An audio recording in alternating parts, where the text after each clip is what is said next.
नमस्कार दोस्तों। स्वागत है आपका अपने YouTube चैनल विवेक गर्ग सर 1 2 3 में।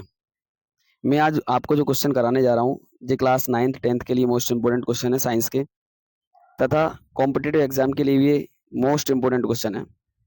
चलिए तो आज की क्लास स्टार्ट करते हैं। पहला जो क्वेश्चन है वो कह रहा है आपसे कि बरसात में कपड़े देर से क्यों सूखते हैं।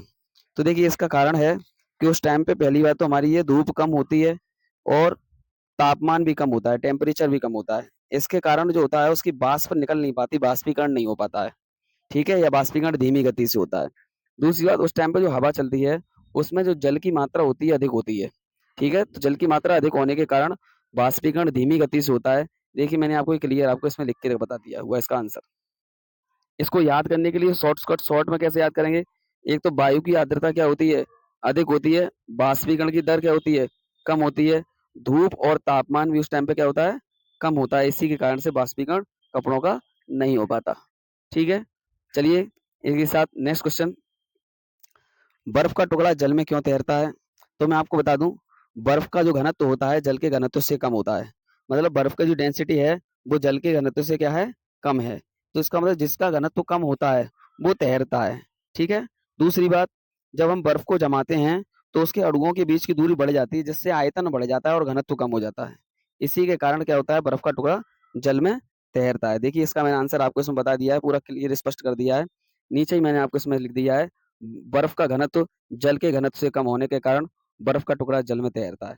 इधर मैंने आपको बता दिया गया है कि जल का घनत्व कितना होता है और बर्फ का घनत्व कितना है। तो जल का घनत्व है लगभग 1 ग्राम पर सेंटीमीटर क्यूब और बर्फ का घनत्व है 0.92 ग्राम पर सेंटीमीटर क्यूब। क्लियर। ठीक है, नेक्स्ट क्वेश्चन देखिए, चेक कर लेते हैं हम। प्रेशर कुकर में भोजन पकाना सरल है क्यों।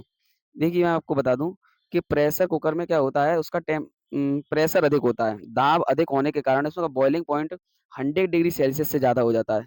जिससे क्या होता है, जो पानी का ताप अंदर पानी होता है वो टेम्परेचर की वजह से उगलने लगता है, बॉयल होने लगता है बहुत तेज।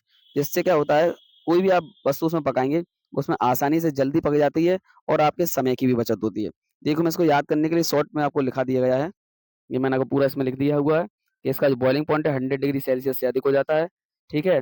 इसका दाब अधिक होता है, प्रेशर अधिक होता है, ठीक है। दूसरी बात ये लिखा है, प्रेशर अधिक होता है, क्वथनांक अधिक होता है, जल आपका 100 डिग्री सेल्सियस से अधिक हो जाता है, ठीक है। इससे क्या होता है, भोजन हमारा पक जाता है अच्छे से आराम से।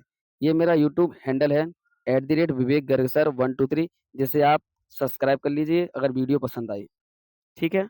चलिए यहाँ पे मैंने शॉर्ट में भी आपको बता दिया याद करने की ट्रिक। दाब बढ़ता है, क्वथनांक बढ़ता है, भोजन पकता है, ठीक है। क्लियर। चलिए देखते हैं नेक्स्ट क्वेश्चन। गर्मी में पसीना आने पर पंखे के नीचे बैठने पर ठंडा महसूस होता है क्यों। क्योंकि मैं आपको बता दूं, पंखे की जो हवा होती है उससे पसीने का बाष्पीकरण तेजी से होने लगता है, और जो हमारा पसीना होता है वो हमें जो उसको ऊष्मा की आवश्यकता होती है वो हमारे शरीर से ले लेता है, ठीक है। जिससे हमारे शरीर का टेम्परेचर कम हो जाता है और हमें ठंडक महसूस होती है, ठीक है। ये मैंने आपको क्लियर यहाँ पे आपको बता दिया है। चलो एक बार चेक कर लेते हैं। ये तो आपका पूरा इसकी आंसर है जो मैंने आपको बोल के बताया है अभी। जस्ट इसके नीचे में पॉइंट लिख दिए हैं मैंने, लिख दिया है। पसीना शरीर को ठंडा रखने की एक प्राकृतिक है, ठीक है। पंखा बाष्पीकरण की गति बढ़ाता है, ठीक है। बाष्पीकरण के दौरान ऊर्जा शरीर ऊष्मा ऊष्मा शरीर से निकलती है, ठीक है। और शरीर का टेम्परेचर कम होता है, हमें ठंडक महसूस होती है, ठीक है। इसी के साथ आपको ये क्वेश्चन अगर पसंद आए हो तो मेरी वीडियो को लाइक शेयर एंड सब्सक्राइब करें तथा मेरा साथ दें। धन्यवाद। जय हिंद, जय भारत।